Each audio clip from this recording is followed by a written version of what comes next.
Topper के पास कोई secret formula होता है? क्या टॉपर कोई अलग से बंदा होता है? नहीं, ऐसा बिल्कुल भी नहीं है। टॉपर कौन होता है? टॉपर एक एवरेज स्टूडेंट्स में से ही निकल कर आने वाला, बस कंसिस्टेंसी से वर्क करने वाला एक स्टूडेंट होता है। अगर आपको भी टॉपर बनना है तो इसको जरूर देखिए, ताकि आपको समझ में आए कि टॉपर क्या होता है, टॉपर कैसे बना जाता है। बस टॉपर कुछ ही बातों को फॉलो करता है, लेकिन हाँ, फॉलो डेली करता है। अगर आप लोग डेली फॉलो कर पाओ तभी आप कंटिन्यू करना, अदरवाइज आप इसको स्किप कर जा सकते हैं। क्योंकि ऐसा होता है, बच्चा आधा समझता है, आधा नहीं समझता, फिर बाद में उनके दिमाग में क्या चलता है, अरे मैंने तो बहुत कुछ देखा, मेरे कुछ समझ में नहीं आया।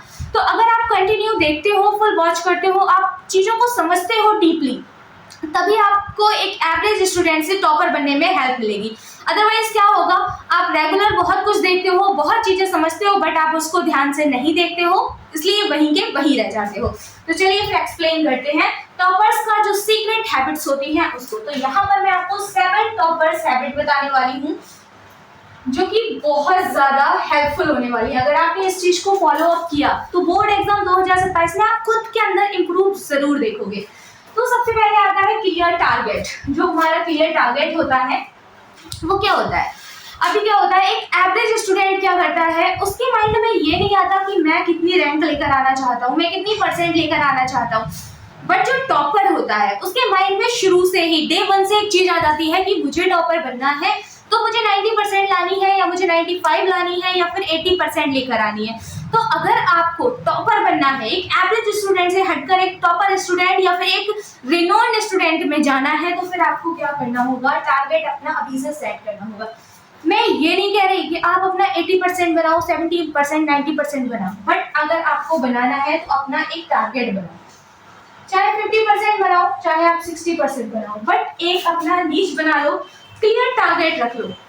क्योंकि आप जैसे स्टडी करते हो, वो टारगेट, आपने जैसा टारगेट सेलेक्ट किया उसी के अकॉर्डिंग आपको स्टडी करनी है। क्यों इतना ज्यादा प्रेशर लेना? अगर 50% आपने अपने आप को सेलेक्ट किया है तो क्यों रात दिन पढ़ाई करना?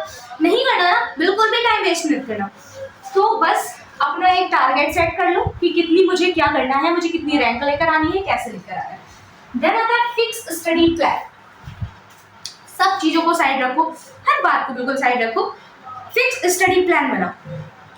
फिक्स स्टडी प्लान बनाने के बाद, जैसे मैं यहाँ पर चार्ट्स लगाती हूँ, अच्छे से पिनअप कर देती हूँ, उन चीजों को आपको भी पिनअप करना। एक स्टडी प्लान बनाओ अपने अकॉर्डिंग। देखो, स्टडी प्लान अगर कहूँ मैं आपको बनाकर दे दूँ, it's not good, because you know that you have how much time, how much hours. तो आप अपना स्टडी प्लान खुद बनाओगे, उससे बेहतर कोई नहीं बना सकता। आपको खुद सोचना है कि मेरे पास कितना टाइम है, कितने घंटे मैं पढ़ सकता हूँ, कब कब मैं फ्री होता हूँ, शाम में, सुबह में, दोपहर में। तो आप अपना स्टडी प्लान खुद बना सकते हो। तो फिक्स स्टडी प्लान बनाना है, जो कि हर टॉपर इस चीज को जरूर फॉलो करता है। स्टडी प्लान फिट जरूर करना है। देन आता है रेगुलर रिवीजन। अब रेगुलर रिवीजन क्यों जरूरी है? रेगुलर रिवीजन में आपने एक चीज देखी होगी, हम बचपन में जब 4th, 5th and 6th class में होते हैं तो हम क्या करते हैं, मैं हूँ या आप हो, एक जो टॉपर स्टूडेंट होता है, टीचर कहता है आज रैंडम हम टेस्ट लेने वाले हैं, ओरल टेस्ट है। तो एवरेज स्टूडेंट और बैक बेंचर्स बहुत घबरा जाते हैं, पैनिक फील करने लगते हैं, अरे अभी ये रैंडम टेस्ट होने वाला है, मुझे तो कुछ याद नहीं था, मैं कैसे करूँगा इस टेस्ट को, नहीं समझ में आ रहा। बट यहीं पर एक टॉपर स्टूडेंट होता है, वो आपने देखा होगा सबसे पहले हाथ उठाता है, ma'am I have done it, please test, take it test. But average student ये नहीं कहता। तो क्या करना है, अगर हम डेली रिवीजन करेंगे, टीचर ने एक चैप्टर हमें एक्सप्लेन किया, उस चैप्टर को हमने घर पर आकर पढ़ा, उस चैप्टर को अगर हमने पढ़ लिया तो क्या होगा, हम उस चैप्टर का रिवीजन कर चुके होंगे। टीचर ने पूछ लिया, हम ओन वर्ड्स में उसको एक्सप्लेन कर देंगे, समझा सकते हैं, हम लॉन्ग कर सकते हैं, हम समरी कर सकते हैं, हम शॉर्ट्स कर सकते हैं, हम बहुत कुछ कर सकते हैं। बट हमें क्या करना है, रेगुलर रिवीजन करना है। रेगुलर रिवीजन बहुत जरूरी है। अगर रेगुलर रिवीजन हम करते हैं तभी हम अपनी चीजों को क्लियरली समझ पाएंगे, समझा पाएंगे। देन आता है डिस्ट्रैक्शन एंड कंट्रोल। डिस्ट्रैक्शन बहुत बड़ी चीज है। डिस्ट्रैक्ट अगर माइंड हो जाए ना, तो हम अच्छे समय में भी बहुत कुछ बर्बाद कर देते हैं। तो जब डिस्ट्रैक्शन माइंड में चल रहा होगा तो स्टडी नहीं होगा।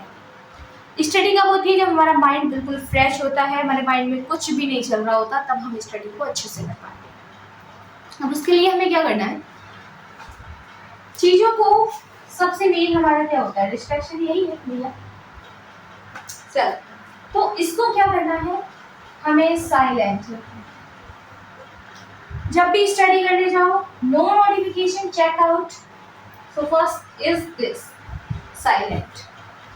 साइलेंट करो, बैठो, जितना चाहो उतना पढ़ो, कोई डिस्ट्रैक्शन नहीं होगा आपके माइंड में, कुछ भी नहीं आएगा। देन नेक्स्ट आता है सेल्फ टेस्ट। बेटा चाहे कितना भी पढ़ो, सेल्फ टेस्ट सबसे जरूरी है। सेल्फ टेस्ट में ये नहीं होता कि हम बहुत अच्छे नंबर लेकर आए। आप कभी भी टेस्ट लो ना तो अपना, तो ये मत देखना कि आपके कितने नंबर आए, बस ये देखना कि अब क्या गलती रह गई, अब कौन सी गलती हमने कर दी। जिस दिन गलतियों को खुद पकड़ना सीख जाओगे ना, मार्क्स खुद ब खुद गेन हो जाएंगे। क्वेश्चन लिखो, समझो पैटर्न को, उसके बाद में देखो मैंने इस क्वेश्चन में क्या गलत किया। तो इस तरीके से जब क्वेश्चन करोगे तो खुद समझ में आएगा कि हाँ मैंने कौन सी। फिर आता है प्रॉपर स्लीप। देखो साइंस भी कहता है, वेदास भी कहते हैं, और हमारा हर चीज यही हमें कहती है, प्रॉपर स्लीप बहुत ज़रूरी है। माइंड को रिएक्टिव करने के लिए हमें क्या करना होता है, प्रॉपर स्लीप हमें चाहिए होती है। अगर हम प्रॉपर स्लीप ले रहे हैं, हमारा माइंड एक्टिव रहता है। अगर हम प्रॉपर स्लीप नहीं ले रहे होते हैं तो हमारा माइंड इनएक्टिव हो जाता है, डिस्ट्रैक्ट हो जाता है, बहुत सारे बबल्स हो जाते हैं, सर दर्द होने लगता है, हम उस चीज़ को सही से नहीं समझ पाते हैं, नहीं पढ़ पाते हैं। प्रॉपर स्लीप हमें बहुत ज़रूरी है। प्रॉपर स्लीप से मतलब ये नहीं कि आप 10 घंटा सो, आप 8 घंटा सो सकते हो, 7 घंटा सो सकते हो, इट इज इनफ। देन आता है कंसिस्टेंसी। अगर आप कंसिस्टेंसी मेंटेन कर रखते हो, तभी आपकी प्रॉपर स्लीप वर्क करेगी, तभी आपका रिवीजन वर्क करेगा, तभी आपका टेस्ट वर्क करेगा, तभी आपकी एनसीईआरटी वर्क करेगी, नोट्स वर्क करेंगे, आपका सिलेबस वर्क करेगा, एंड देन तभी आपका टाइम टेबल वर्क करेगा। कंसिस्टेंसी से कोई भी काम अगर हम करते हैं तो एक दिन गलत होगा, 2 दिन गलत होगा, 3 दिन गलत होगा, लेकिन धीरे धीरे उसमें इम्प्रूव आना शुरू हो जाते हैं। स्टार्टिंग में नहीं आते, बट धीरे धीरे जैसे हम कोई भी वर्क करते हैं तो उसमें इम्प्रूव आने लगता है। जब इम्प्रूव आएगा तो हमें खुद फील होगा कि हमने कुछ बेहतर किया। तो जब हम ऐसे धीरे धीरे करके बेहतर करते हैं तो वो चीज़ें हमारी खुद अच्छी लगने लगती हैं। तो इसीलिए ये जो टॉपर्स की 7 हैबिट्स हैं, इसको फॉलो ज़रूर से करना। अगर आप इन 7 हैबिट्स को फॉलो करते हो तो मैं कह सकती हूँ, प्रॉमिस कर सकती हूँ आपसे कि कुछ दिन अगर आपने इन चीज़ों को फॉलो कर लिया तो बोर्ड एग्जाम में आपके बहुत अच्छे नंबर आने वाले हैं। तो मिलते हैं नेक्स्ट वीडियो में। Thanks for watching.